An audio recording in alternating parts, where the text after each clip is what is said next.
cierto? Uno de los complementos de esos estudios es la ecografía. Para nosotros la ecografía constituye un elemento sumamente importante, ¿ya? Muy importante. Hoy vamos a hablar de manera muy general sobre la ecografía de lo que es los ovarios, ¿ya? Entonces, para conocer un poco de lo que vamos a observar en la ecografía, hay algo que tenemos que recordar, que es el ciclo menstrual, ¿ya? Si no conocemos el ciclo menstrual, podemos malinterpretar imágenes que pueden ser totalmente fisiológicas y confundirlas con patológicas. ¿A qué me estoy refiriendo? A los quistes, por ejemplo. Un quiste puede ser mal diagnosticado, ¿ya? Y llevarnos a tratamientos hormonales muchas veces innecesarios, o a veces llegar inclusive a cirugías, ¿ya? Recuerden que los folículos, que son estas imágenes que ustedes están observando acá, son básicamente imágenes que ecográficamente son quistes también, ¿ya? Entonces, ¿qué significa? Que la mujer durante el ciclo va a tener quistes de distintos tamaños según el momento del ciclo. ¿En qué momento del ciclo encontraremos quizás una imagen que parezca un quiste, pero que realmente sea algo natural, algo fisiológico? ¿Al inicio del ciclo, a la mitad o al final? A la mitad, ¿no es cierto? Que es cuando se obtienen ya los folículos más grandes. Va a haber un folículo dominante, que es el que generalmente se confunde, ¿no es cierto? Esta imagen que ven acá, esa imagen grande, corresponde a un quiste, ¿listo? Corresponde a un quiste, ¿ya? En este caso está ovulando, ¿ya? Muy bien, continuemos entonces.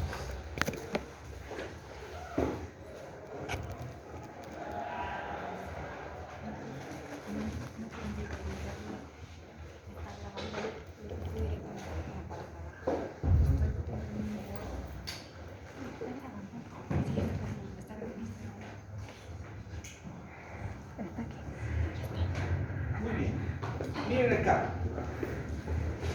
estas son ecografías reales de ovarios en distintos momentos del ciclo, ¿ya?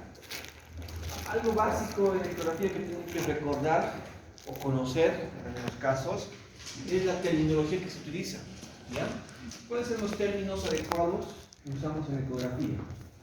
Para empezar, recuerden que lo que estamos viendo son tonos de grises, ¿no? Entre negro y blanco y sus intermedios. ¿Cómo le decimos a lo negro en ecografía?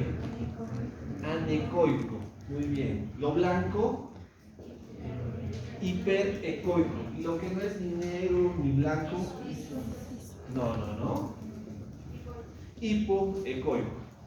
¿A qué hace referencia el término de iso? Igual. Usted tiene que ser, podemos comparar, por ejemplo, estromas, parénquimas, ahí podemos decir es isoecoico a la estructura del hígado, por ejemplo, que se parecen las ecogenicidades, ¿ya? Entonces, lo básico es conocer lo hiperecoico, lo hipoecoico y lo anecoico. Lo anecoico es básicamente líquido o algún tipo de fluido corporal. ¿Qué tipo de fluidos corporales conocen? ¿Qué? ¿Ah? Sangre es un fluido, otro. Orina, otro fluido. Líquido pleural, muy bien, ¿qué más? Líquido pericárdico, sangre, etc. Todos los líquidos corporales, si tiene esa densidad líquida, se va a ver totalmente negro. Si no es negro, por ejemplo, una imagen hipoecoica, o sea, que no es negro, pero está cerca de serlo, pero no lo es lo que sea menos líquido. Puede ser un tumor inclusive, pero no es líquido. Los quistes es básicamente líquido, ¿ya? Entonces, en estas imágenes estamos observando, por ejemplo, la de arriba, un ovario muy pronto a liberar su ovocito. Esa imagen negra que ven ahí, anecoica, grande, que está con la flecha, es entonces el folículo dominante de ese momento del ciclo, ¿no? Probablemente corresponde esto al día 13, más o menos, un poquito antes de que ese folículo se rompa y libere el ovocito, ¿ya? ¿Qué pasa con el folículo cuando se rompe? El folículo dominante, ¿qué forma? Miren acá, en la evolución del ciclo ovárico, esa es la evolución. Así van creciendo los folículos en tu ovario. Más o menos 20 folículos, de 15 a 20 por ovario, hemos dicho, ¿no? La semana pasada.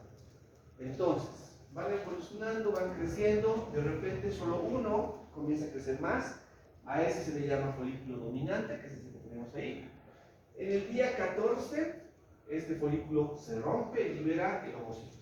Este folículo ya no va a ser un folículo, ahora se llama cuerpo lúteo o cuerpo amarillo. ¿Ya? ¿Cuál es la función de ese cuerpo amarillo? ¿Qué va a secretar? En este momento ese cuerpo lúteo tiene una función endocrina. ¿Qué va a liberar? ¿Qué? Progesterona. Progesterona. De hecho, se supone que este ovocito que se ha liberado, ¿no es cierto?, está esperando a que llegue el espermatozoide para juntarse. Y por lo tanto, la progesterona que forma este cuerpo lúteo está favoreciendo las condiciones para que eso suceda. ¿Ya? Luego de que el cuerpo lúteo están pasando los días, no ha habido embarazo, el cuerpo lúteo degenera y se vuelve un cuerpo blanco o cuerpo de aldillo. ¿Ya? Ecográficamente, el folículo dominante se vería así. Dice que para ser como tal un folículo dominante no debería sobrepasar de 2 a 3 centímetros. ¿Ya? Y fácilmente un quiste de este tamaño se confunde pues con un quiste, ¿no? Y lo cataloga como quiste y listo, entra quirófano. Pero hay que considerar entonces en qué momento del ciclo se encuentra, ¿no es cierto? Para estar bien seguros que realmente sea un quiste o quizás es un folículo dominante. Ecográficamente, después evoluciona a ser un cuerpo lúteo, más o menos se vería de esta manera. Esta otra imagen. Ahí muchas veces también ahí se logra confundir ese cuerpo lúteo con un tumor, inclusive de aspecto maligno, porque es una región muy vascularizada, por lo menos en ese momento del ciclo. ¿Ya? Entonces, si la ecografía se realiza cuando el folículo ahora es cuerpo lúteo, observamos este tipo de imágenes, podemos confundirlo inclusive con un tumor. ¿Ya? Entonces, esa es la importancia de conocer el ovario en distintos momentos del ciclo. Ahora les pregunto, ¿cuándo tendría que ser lo más recomendable para solicitar una ecografía en la cual queremos descartar que sea un folículo o realmente es un quiste?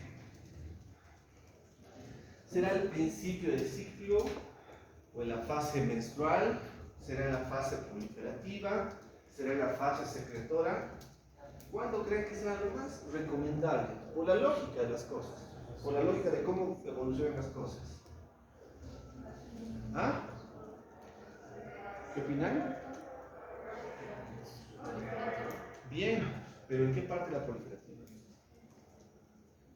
Lo más recomendable para realizar la ecografía a una paciente que se sospeche de que tenga un quiste folicular es en este momento, finalizando la fase menstrual e iniciando la proliferativa. Ahí vamos a tener un ovario, digamos que en su estadio más basal, ¿ya? Cuando está empezando todo el proceso hormonal. Ahí tendrían que realizarle la ecografía a la paciente para realmente estar seguros si lo que ha visto hace un mes anterior se trataba de un quiste o simplemente de un folículo. ¿Listo? ¿Quedó claro eso? Muy bien. Cuando vemos quistes de ovario, hay una clasificación sumamente sencilla, que esa es la que ustedes por lo menos tienen que recordar, ¿ya? Un quiste puede ser simple o puede ser complejo, nada más. Ahora, ¿qué es un quiste simple? Un quiste simple no es nada más que una burbuja y el contenido totalmente negro. Eso es un quiste simple. ¿Y qué es complejo entonces? es todo aquello que no es un quiste simple. Es decir, quizás paredes gruesas, quizás el interior no es anecoico, quizás tiene otras líneas que aparecen ahí que pueden ser lo que sea, pero no es como el quiste simple, una burbuja con contenido anecoico y tiene otros componentes. Vamos a ver algunas imágenes. Aquí. Esta es una pieza anatómica. Miren cómo se ve un quiste simple, es una burbuja de paredes delgadas. El interior es un tipo de fluido. Ecográficamente lo vemos de esta manera: pared delgada, contenido anecoico, bordes bien regulares. ¿Listo? Ese es un quiste simple. Este es un quiste simple. ¿Qué será un quiste complejo? Todo lo que no es un quiste simple. Que tenga, por ejemplo, el interior septos, tabiques, engrosamiento de la pared o vascularización anormal, que ecográficamente se produce de esa manera. Todo eso bien, estas imágenes no son para nada parecidas a esta, ¿no es cierto? Estas imágenes ya se comportan como quistes complejos. Ahora, ¿cuál es la importancia de reconocer estas dos imágenes? Los quistes simples, generalmente, la mayoría son benignos. La mayoría son benignos, casi todos. De estos, en cambio, ya se abre la posibilidad de que alguno de estos tenga un componente maligno. Mucho más los que tienen mucha vascularización, como esta imagen. ¿Ya? Eso posiblemente está hablando de un proceso neoformativo. ¿Listo? Entonces, sencillamente podríamos clasificarlo de esta manera: quistes simples y quistes complejos. Es la clasificación más sencilla. ¿Listo? Miren acá. Los quistes simples, como les decía, generalmente benignos, tienen este aspecto. ¿Qué será? ¿Será un quiste o un folículo? Parece un folículo. ¿Qué tenemos que hacer para estar seguros de que es un folículo? Primeramente, verificar en qué momento del ciclo la pasita se encuentra. A ver. Y si hay una duda por ahí, ¿qué hacemos? Repetimos la ecografía. ¿En qué momento del ciclo? Si lo ponemos en días, yo diría del día 5 al día 7. Esos días van a ser los ideales para repetir la ecografía. Luego tenemos otro tipo de quistes que son los complejos. Estos, como pueden ser benignos algunos, existe la gran posibilidad también de que existan malignos. ¿Ya? Estas imágenes que forman parte de quistes complejos, ¿no les llama la atención? Sí, poderosamente, ¿no? Son totalmente distintos a estos. Miren, acá esto prácticamente es una masa compleja, sólida, que tiene vascularización. Feas imágenes, ¿no es cierto? Estas imágenes nos despiertan la sospecha de que pueda tratarse de algo maligno. Existen otras clasificaciones para la patología quística ovárica. Cuando hablamos de quistes, entre comillas quistes que sean fisiológicos, hablamos de aquellos que midan menos de 3 centímetros. Por eso decíamos que un folículo dominante máximo debería medir 3 centímetros. ¿Ya? Si mide más de 3, ¿sí? ¿Verdad? Pase, de modo. Dentro de eso tenemos entonces los folículos ováricos, ¿no? Que son pequeñitos, burbujitas ahí en el ovario que tiene que haber. Está el folículo dominante, que dice ahí de 10 a 20, pero tiene que ser menos de 3 centímetros definitivamente. El cuerpo lúteo que ya no es tanto un quiste, ¿no? Esto es como una dona más bien, que puede confundirse con algo maligno, inclusive en ocasiones. Algunos quistes, luego tenemos quistes de aspecto funcional. Se dice funcional porque generan hormonas. Aquí entran algunos quistes que te generan problemas en tu menstruación, por ejemplo.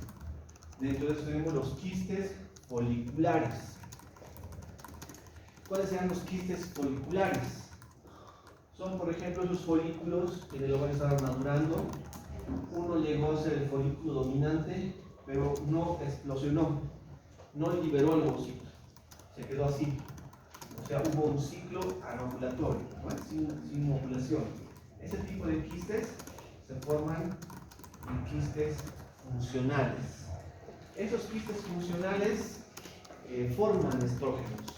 Y ahí comienza el problema hormonal de la patología quística ovárica. ¿Lo ven? Comienza a alterar el ciclo muchas veces. ¿Ya? Existen también cuerpos lúteos que persisten. O sea, pasó el ciclo, no se vuelve a veces un cuerpo de albícar, sigue formando hormonas que son quistes que generan progesterona por sus características. Algunos quistes pueden evolucionar y ser hemorrágicos, es decir, que sangran en su interior. Esto es muy frecuente encontrar quistes hemorrágicos. ¿Ya? Algunas veces pueden crecer gigantes, ser tan grandes que confundirse con embarazos, inclusive los quistes. ¿Ya? Lo más frecuente se tuerce por el tamaño del quiste. Quistes de más de 5 centímetros tienen alta posibilidad de torcerse sobre su eje y generar un abdomen agudo ginecológico. ¿Ya? Luego tenemos otros quistes, los grandes, multiloculados, síndromes de hiperestimulación. Pueden ver un ovario hiperestimulado. Miren acá.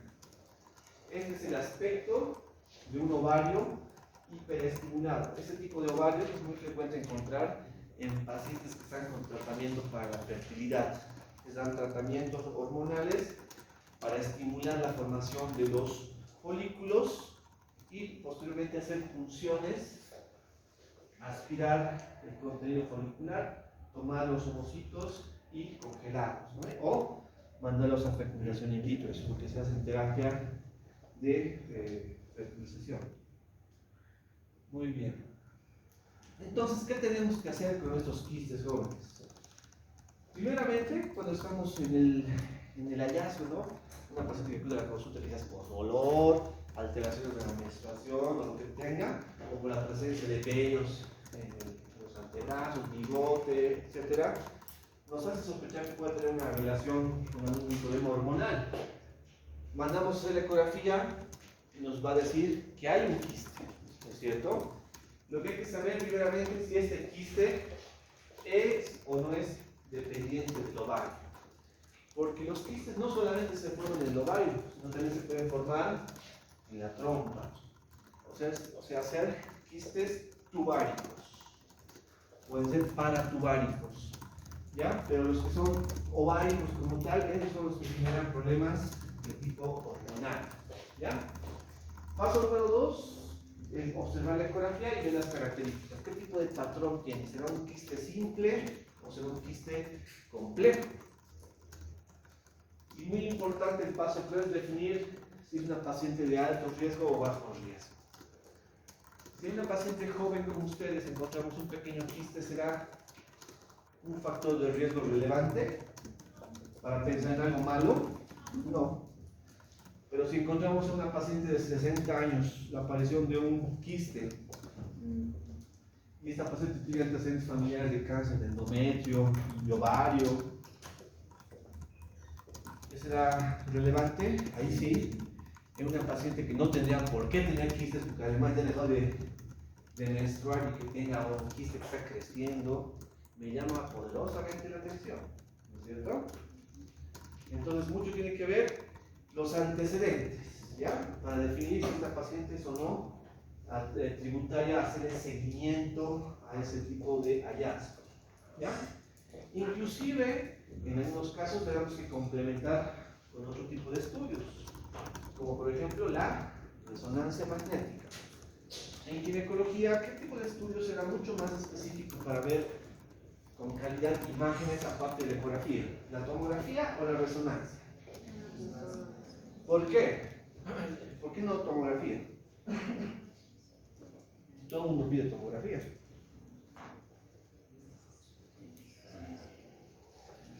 Porque la tomografía realmente la calidad de imágenes disminuye, es totalmente distinta. La resonancia, al tener como elemento físico los hidrógenos, es decir, el agua, todo lo que tenga hidrógeno, permite definir imágenes a alta definición mediante la resonancia. El útero, los anexos, son estructuras muy ricas en agua.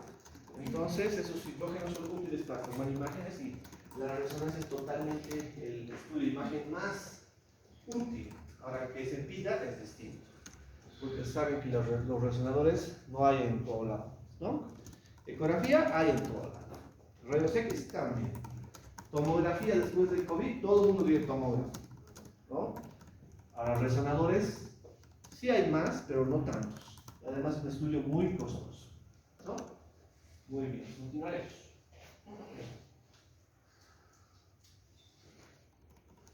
Esta es otra clasificación de los tumores de ovario, según su origen, ¿ya?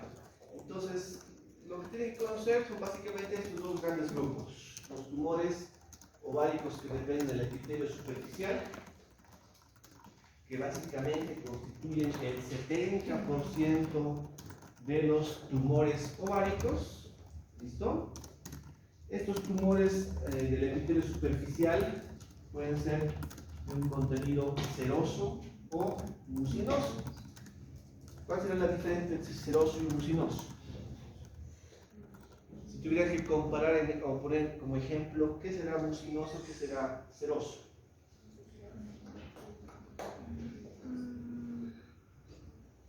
El mucinoso, por ejemplo, es como una gelatina, un poco estirada la gelatina. Eso es lo mucinoso. Y lo seroso es algo mucho más líquido, casi agua. Eso es lo seroso. Y eso es útil saberlo cuando estamos operando. Eso es muy útil saberlo cuando estamos operando. ¿Ya? Entonces, dentro de estos tipos de tumores tenemos los que son benignos, totalmente, los cistoadenomas. ¿Listo? Es muy frecuente encontrarlo en este grupo etario, de 30 a 40 años. Generalmente son quistes simples. Luego tenemos los borderlines. ¿Listo? Van a ser tumores que van a cambiar las características, quizás tumores de paredes gruesas, con algunos septos, ¿cierto? Y los malignos, que generalmente son igual quistes complejos que aparecen en edades extremas, principalmente en las pacientes postmenopáusicas. ¿Ya? En este tipo de pacientes, un marcador tumoral muy útil es el CA125. Por si acaso, los marcadores tumorales, tanto en ginecología como en cualquier otra especialidad, no son, no significa que tienes el marcador tumoral elevado, significa igual que es un cáncer de una determinada etiología. Pero sí te ayuda a aproximarte a algún tipo de cáncer. ¿Ya? Podría ser. Los marcadores tumorales también se utilizan como seguimiento. En pacientes ya diagnosticados de cáncer, se usa como seguimiento para ver la evolución de esos tumores. Muy bien. Estos son los tumores fisiológicos o benignos, intermedios y malignos. ¿Qué características tienen los quistes simples? Ya lo hemos hablado básicamente, ¿no? Van a ser masas uniloculares, significa una sola burbuja, ¿no? De pared delgada, contenido líquido, homogéneo. ¿Qué significa homogéneo?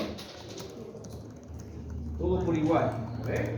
Ya tú ves una imagen quística negra, pero todito es negro, ¿no? Si hay una zona blanca en algún momento, ya no es simple, eso pasa a ser complejo, ¿ve? En ultrasonido, la masa se describe como algo anecoico, ¿sí? Totalmente negro, ¿ya? Y además algo extra. Todo lo que es líquido te genera este artefacto, el reforzamiento posterior.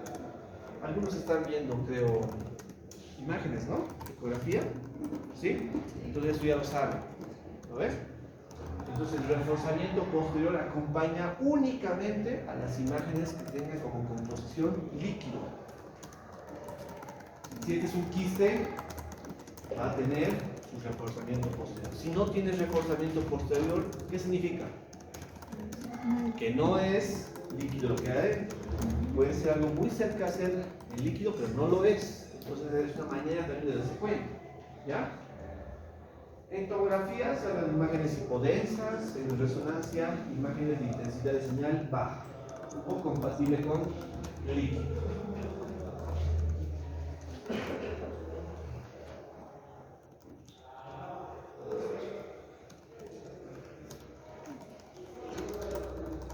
esta es otra clasificación que lo usan más que todos los imagenólogos. Y nos habla más o menos de lo que hay que hacer cuando encuentras una imagen de ciertas características, ¿no?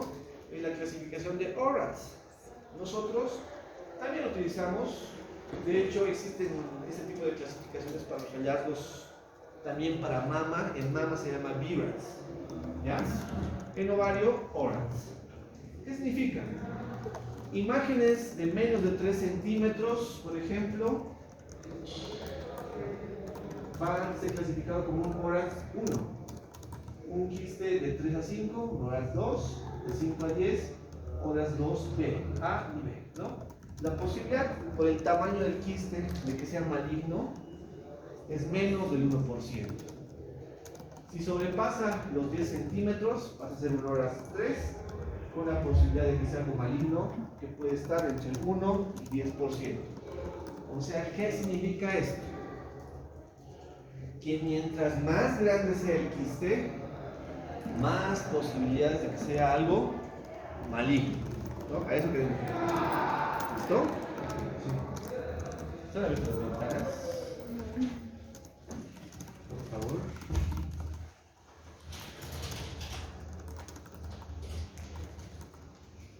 Muy bien. ¿Cuántos han escuchado hablar del síndrome de ovario poliquístico? Muchos. ¿Bueno? Ahora la pregunta es, ¿un ovario poliquístico, textual, ovario poliquístico, es sinónimo de un síndrome de ovario poliquístico? No. ¿Dónde radica la diferencia? ¿Ah? ¿Algo más? A ver, ¿a cuántas de ustedes normalmente les han dicho que tienes ovario poliquístico? 1, 2, 3, 4, 5, 6, 7, 8, 9, wow. ¿Cuántos de ustedes han recibido tratamiento hormonal? 7. Bueno, el ovario poliquístico como tal, ovario poliquístico, es simplemente un hallazgo ecográfico. Para decir que es un síndrome, necesita otros criterios. ¿Han escuchado los criterios de Rotterdam? ¿Les suenan campanas? Bueno, para decir que es un síndrome, tiene que haber un conjunto de síntomas y signos, ¿no es cierto? Para empezar. Un síndrome de ovario poliquístico tiene como componentes muy frecuentes, por ejemplo, amenorreas o hipomenorreas. Ciclos muy frecuentes, pero poquita cantidad. O simplemente que se pierde la menstruación. Ese es uno de los criterios del estudio de Rotterdam. Otro criterio, ¿cuál será? Datos de hiperandrogenismo. ¿Bueno? Es decir, el hirsutismo. ¿Qué es hirsutismo? Muy bien. La aparición de vello. ¿Qué? En lugares donde no tendría que tener la mujer. Es decir, bigote, barba, ¿no es cierto? En el pecho, en el abdomen, en las nalgas, no sé, en las piernas. Eso es datos de hiperandrogenismo. En el hombre es normal encontrar vello ahí, ¿no? En la cara es normal, en el pecho es normal, en los brazos es normal, en el trasero es normal. ¿No? O sea, esa es la diferencia. Si eso le aparece a la mujer, eso no es normal. Ese es un dato clínico de hiperandrogenismo. Ahora, si no tenemos criterios clínicos, ¿cómo también podríamos corroborar si hay datos de hiperandrogenismo? Correcto, midiendo los niveles de hormonas masculinas y femeninas. ¿Vale? Entonces podemos corroborar esos datos mediante la clínica o laboratorio. Y finalmente se suma el hallazgo ecográfico de los ovarios poliquísticos. ¿Listo? Para decir que una mujer tiene el síndrome de ovario poliquístico, necesita 2 de los 3 criterios que hemos mencionado. Puede tener ovario poliquístico diagnosticado por ecografía y también puede tener quizás datos de hiperandrogenismo. ¿Suficiente para decir que es síndrome de ovario poliquístico. O podría tener alteraciones en la menstruación, amenorrea o hipomenorrea, y tener además datos de hiperandrogenismo suficiente, ecográficamente un ovario normal. Es suficiente para decir que es un síndrome de ovario poliquístico. ¿Ya? Vamos a ver algunas imágenes. Ahí tenemos. Entonces, es la principal o una de las principales causas de justamente de sub o infertilidad. ¿Por qué? Porque estos quistes que se forman en el ovario son funcionales, muchos de ellos. ¿Qué eran los quistes funcionales, decíamos? Son quistes que forman hormonas, ¿no ve? Y estas hormonas te van a generar un cortocircuito y van a alterarte en tu ciclo menstrual. Además es causante de oligo o anovulación, es decir, va a haber o no ovulación. De esa manera también empeora el tema de la fertilidad. ¿Listo? En la etiología, pues esto lo vamos a revisar más adelante, pero muchos hablan de que existe un aumento de los niveles de insulina, una resistencia a la insulina que está asociada a todo esto. Por eso en algunos tratamientos se coadyuva con hipoglicemiantes orales. Bueno. Y para el diagnóstico necesitamos conocer los criterios de Rotterdam. ¿Ya? Estos son algunos ovarios poliquísticos. Miren acá, que les llama la atención, múltiples folículos que si por ejemplo este tipo de ovario podría ser normal en algún momento del ciclo. ¿Lo ve? ¿Cuándo sería hasta cierto punto normal este tipo de ovarios? ¿En qué momento del ciclo menstrual?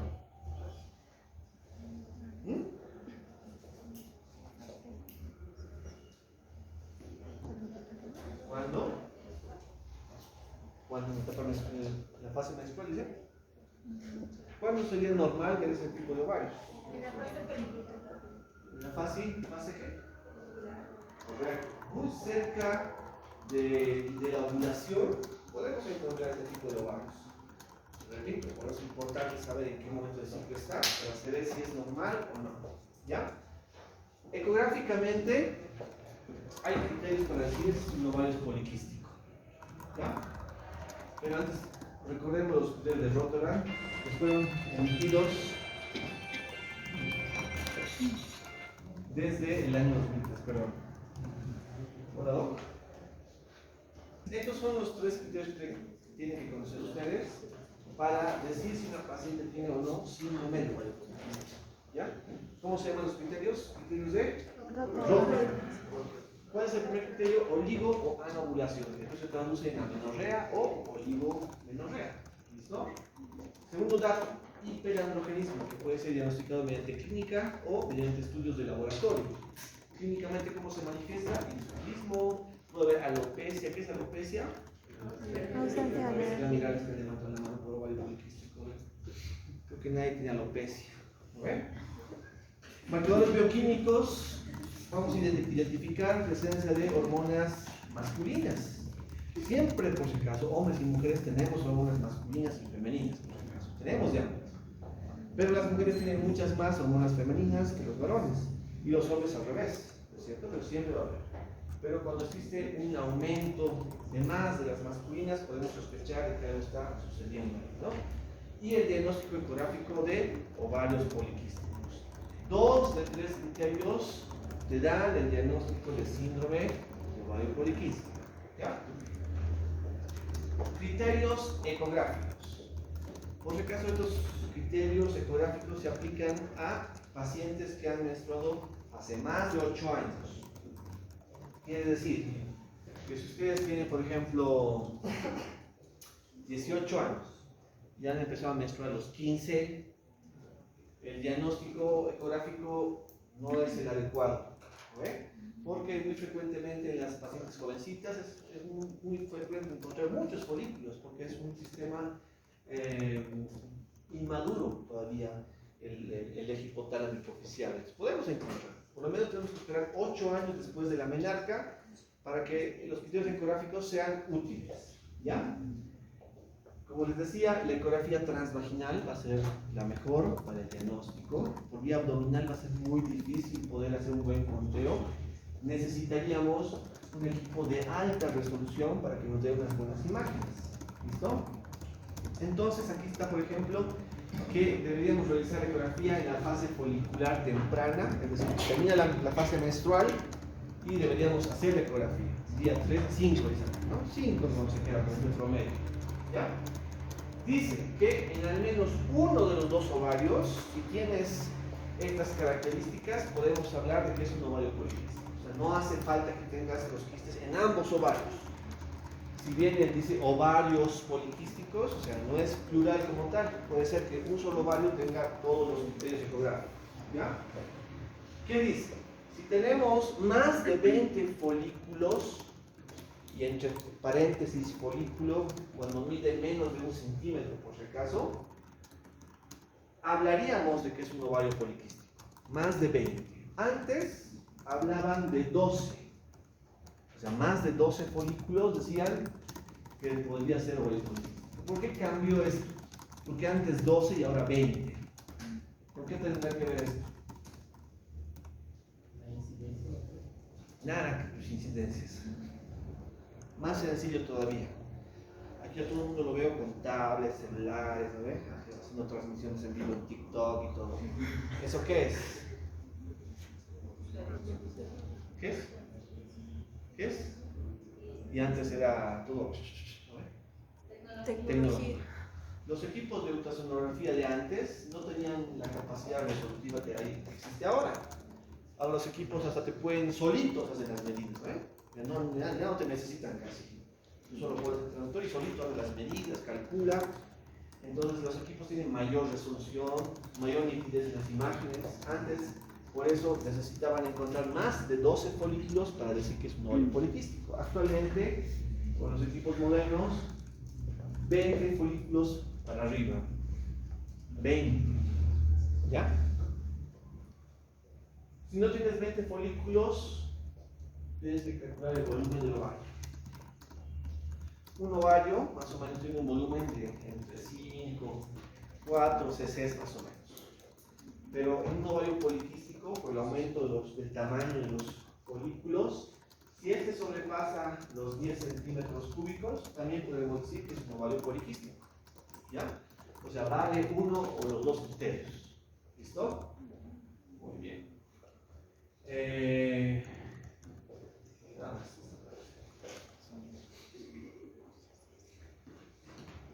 Muy bien. Aquí tenemos algunas imágenes que nos ilustran los quistes complejos. Ya hemos hablado de esto básicamente. Esto puede ser en relación a ciclos anovulatorios, si estamos hablando de algún quiste funcional, ¿no es cierto? O simplemente, o más bien dicho, que sean realmente masas complejas, que estén creciendo, quizás teratomas. Ya los teratomas es un tipo de quiste complejo, el cual tiene como componente varias capas embrionarias, ¿no? Es decir, en el interior de un teratoma te podrías encontrar dientes, uña, pelo, piel, ¿no es cierto? Que le dan las características de un teratoma. Hay también quistes hemorrágicos, y al ser hemorrágicos, lógicamente, ese sangradito se acumula y se forman coágulos, por lo tanto, un coágulo va a ser mucho más denso, como se observa en la imagen. ¿Ya? En muchas ocasiones, la ecografía no es el único estudio, tenemos que complementar con otros tipos de estudios. El endometrioma es un tipo de quiste complejo bastante común. Si decimos endometrioma, ¿a qué estamos haciendo referencia? Endometrio.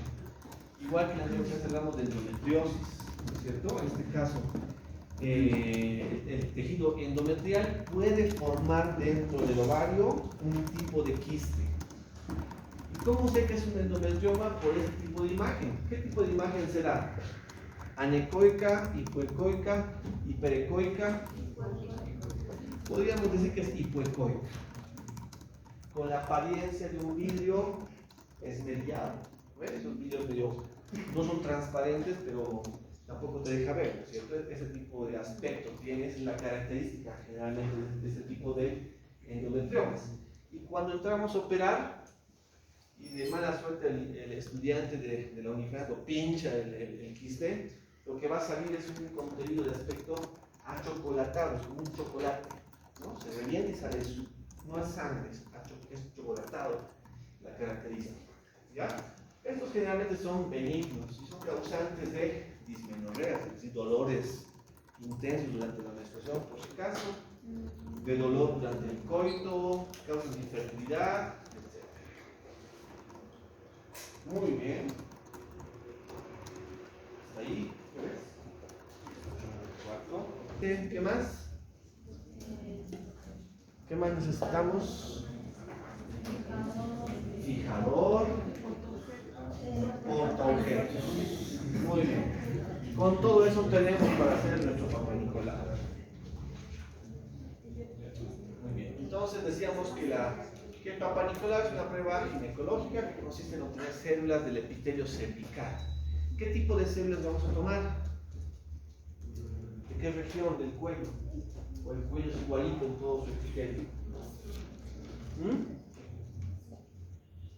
¿Qué tipo de células vamos a tomar?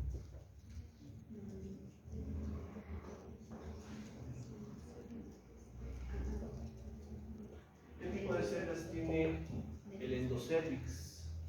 ¿Qué tipo de células tiene el exocérvix?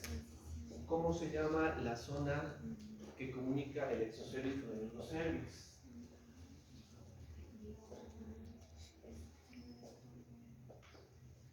¿Cómo es? Entonces, las células del exocérvix son células de tipo escamosas, ¿no? Y las células del endocérvix son de tipo glandular, ¿ya? La unión de estas dos se denomina unión escamocolumnar. Y la zona donde van transformándose de glandular escamosa se denomina zona de transformación o transición, ¿ya? Entonces, los objetos que hemos mencionado tienen objetivos distintos, ¿ya? La espátula de aire está encargada de ¿qué? De recoger células del hombre. Él es el doctor Papa Nicolau, quien ha desarrollado la técnica y es en honor a él que nos lleva el nombre, ¿no?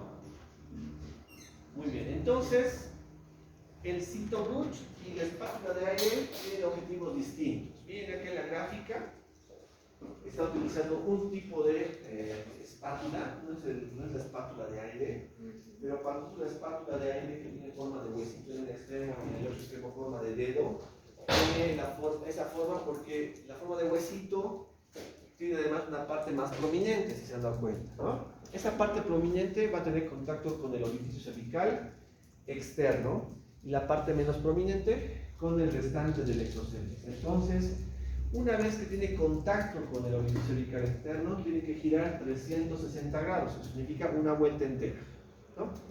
Solamente una vuelta, nada más. No es que creo que no giró bien, no, dice 360 grados, ¿ya? Por lo tanto, la espátula de aire va a recoger principalmente células del exocérvix. Y el Cytobruch o cepillo endocervical se va a introducir en el orificio cervical externo, también va a girar 360 grados. Este Cytobruch tiene como objetivo recoger células ¿de dónde? Del endocérvix, es decir, células de tipo glandular, ¿ya? Entonces, ¿estará bien tomar únicamente células con el cepillo o con la espátula? Pues sí se puede hacer, pero realmente no es lo más recomendable, ¿no? Porque podemos tener falsos negativos en una lectura. Entonces, mejor hacer las dos tomas de muestra con los dos tipos de instrumentos. Lógicamente va a depender del tipo de paciente, ¿verdad? Va a depender del tipo de paciente. Pero, bueno. Entonces, ambos objetos tienen el objetivo como tal de recoger células de distintos lugares. Ahora, puede ser que el espátula de aire pueda recoger las células de ambos lugares, ¿no? Como también no. Por eso decimos que nos pueden dar falsos negativos. Entonces, recomendación, utilicen los dos objetos, ¿ya? El que usa puro cepillo no significa que está bien, ¿ya? Eso en la práctica, en la actividad práctica con el grupo que estoy, me han preguntado, ¿no? Entonces, si lo ven de esa manera, no significa que esté bien, ¿ya? Ustedes sepan lo que está correcto, lo que no lo es, pues no lo es también. Bueno, ya hemos hablado de prácticamente cómo se realiza el Papa Nicolau. Vamos a pasar a ver cómo se realiza el extendido, ¿ya? El extendido es muy sencillo. Cuando tomamos células del exocervix y del endocervix, es decir, primeramente con la espátula, el extendido tiene que ser de la siguiente manera. Nuestro portaobjetos tenemos ahí, la parte de arriba es donde se va a extender las células del exocervix, ¿no? Haciendo un barrido, acá, frotamos el portaobjetos, pero suave, suave, no hay que frotarlo como si estuvieran limando algo, ¿no? Suave, porque recuerden que hay células en esa espátula, ¿ya? Hay células, con mucha delicadeza, ¿listo? Pasar unas 2 o 3 veces, hasta que cuando lo levanten del portaobjetos a contraluz vean como si estuviera sucio el portaobjetos. Y eso sucede porque han tomado células. Cuando lo ven transparente, o sea, más transparente que cuando estaba antes de que extiendan, significa que han levantado puro moco cervical, entonces el toma va a salir insatisfactoria, incorrecta, la lectura va a ser errónea, ¿ya? El cepillo es mucho más sencillo, simplemente lo apoyamos y comenzamos a girar, ¿no? Lo hacemos girar, nada más. Eso se hace con el cepillo endocervical y se lo extiende en la parte inferior. A ver, omití algo en nuestros instrumentos, olvidé algo mencionar por si acaso, o alguien tiene una duda quizás. Recuerden que la espátula de aire tiene 2 porciones, una como un huesito y la otra como un dedo. A nadie se le ocurre preguntar, ¿y para qué sirve ese dedo? ¿Para qué será ese dedito, el otro extremo de la espátula? Ahí está. Este es la espátula, ¿ven? Esto es lo que colocamos como tal al orificio cervical externo y esto a la parte más prominente del exocervix, ¿cierto? ¿Y esto para qué sirve? Muy bien. Esa forma de dedo que tiene la espátula sirve para recoger células del fondo de saco. O sea, también hay que tomar células del fondo de saco. Si eso sucede de esa manera, nuestro portaobjetos ya no lo tenemos que dividir sobre 2. Habría que dividirlo en 3. Cuando tomamos células del fondo de saco. 1, 2 y 3. En la primera parte extendemos las células del dedito, es decir, las células del fondo de saco. Al medio extendemos las células del exocervix mediante la cabecita en forma de hueso. Y aquí el cepillo, que son las células del endocervix, ¿ya? Esta sería la manera más completa de realizar un Papa Nicolau.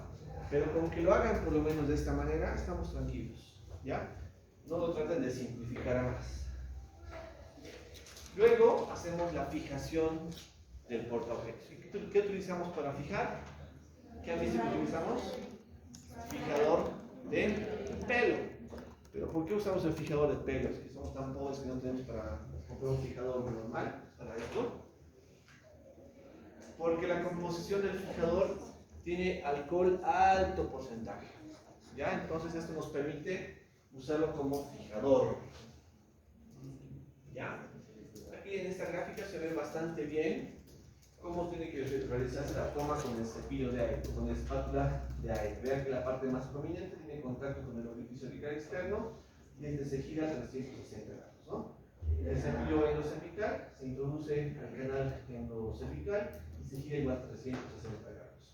Existen otras maneras de fijar también las muestras. Hay frasquitos que tienen unas composiciones de alcohol al 96% y se puede meter ahí la parte de la espátula de aire y el cinturón y lo rompemos y lo cerramos, ¿no? Ahí también se puede almacenar las células. Son otras maneras de tomar las muestras. ¿Listo? Entonces, eso es lo más relevante en relación al Papa Nicolau. Ahí van a complementar con algunas imágenes extras que se pudieron realizar, ¿no? El sistema para analizar la anatomía patológica, actualmente se usa el sistema Bethesda, ¿ya? El sistema Bethesda, que no es nuevo, es, más bien lleva casi que 30 años ya de implementado, y se usa para la lectura de anatomía patológica. Nos va a permitir identificar lesiones de bajo riesgo o de alto riesgo para sospecha de lesiones precancerosas, ¿ya? Recordemos que el Papa Nicolau tiene como único objetivo diagnosticar lesiones precancerosas, pero también podemos diagnosticar cáncer, ¿no? También puede aparecer un cáncer. ¿Listo? Preguntas, chicos. ¿Ninguna? Muy bien. Entonces, nos quedamos hasta aquí. Sangrado uterino anormal. Para esto ustedes tienen que leer nuevamente el ciclo menstrual, porque tiene mucho que ver con el ciclo menstrual. Conocer eso les va a ayudar hartísimo a entender el sangrado uterino anormal. ¿Qué será el sangrado uterino anormal? Así como introducción. ¿Ah? O sea, si hay un sangrado uterino anormal, existe uno normal. ¿Cuál es el normal? La menstruación. Pero la menstruación cumpliendo los intervalos de tiempo, duración. ¿Sí ves? Si te sales del intervalo, ya eres un sangrado uterino anormal. Eso se estudia. Las causas pueden ser múltiples, eso vamos a estudiar la siguiente semana. ¿Ya? Bien, muchachos, entonces eso es todo por hoy. Nos vemos la siguiente semana.